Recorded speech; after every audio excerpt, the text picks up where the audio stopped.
एक माली की बेटी थी जगन्नाथपुरी में, उसको गीत गोविंद याद हो गया। उसने कहीं कथा में सुना कि गीत गोविंद का पाठ करने से ठाकुर जी संग संग रहते हैं, तो उसने गीत गोविंद याद कर लिया और अब वो जब भी अपने बगीचे में जाती तो वहाँ बैगन तोड़ते समय गाती थी। महाप्रभु जगन्नाथ जी मंदिर से ऐसे दौड़ करके जाते, किसी को दिखाई नहीं देते, और वो बैगन के बगीचा में भीतर बैगन तोड़ने के लिए जाती। कांटों के लगे हुए सुंदर झाड़, उनके नीचे से वो तो निकल जाती और विशाल स्वरूप महाप्रभु जगन्नाथ जी का। अब गीत गोविंद सुनने के लिए जा रहे हैं, अब जैसे ही वो उस झाड़ में प्रवेश करें, कहीं ठाकुर जी के कांटे से यहाँ पर चीरा लग जाए, कहीं से ठाकुर जी के वस्त्र फट गए, कहीं से ठाकुर जी की धोती उधर गई, सब मालाएं टूट करके गिर पड़ी।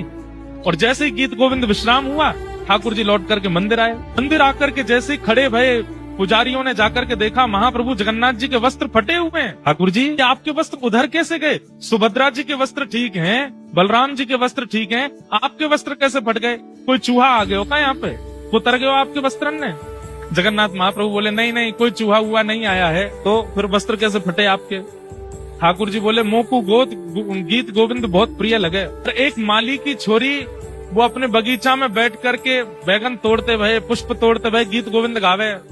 वाके स्वर्प में ऐसो रीझ करके दौड़ के जाऊं, अब छोटे छोटे कुंजन में वो तो प्रवेश कर जाए, मेरा विशाल शरीर है, कांटे लग जाएं, वस्त्र फट जाएं, या मेरे वस्त्र उधर गए।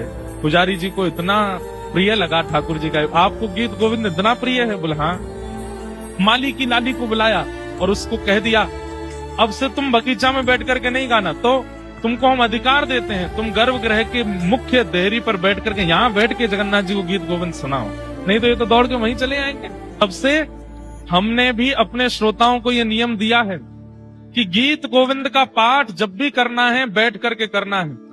चलते फिरते उठते बैठते खाते पीते हंसते सोते जागते अगर आप करोगे तो ठाकुर जी आ जाते हैं सुनने के लिए, कहीं ठाकुर जी को दिक्कत ना हो। और जब भी गीत गोविंद करना है एक स्वच्छ आसन लगा करके करना है कि ठाकुर जी आप आके इस पर विराजो, हम आपको गीत गोविंद सुनाते हैं। इतना प्रिय है महाप्रभु जगन्नाथ जी को।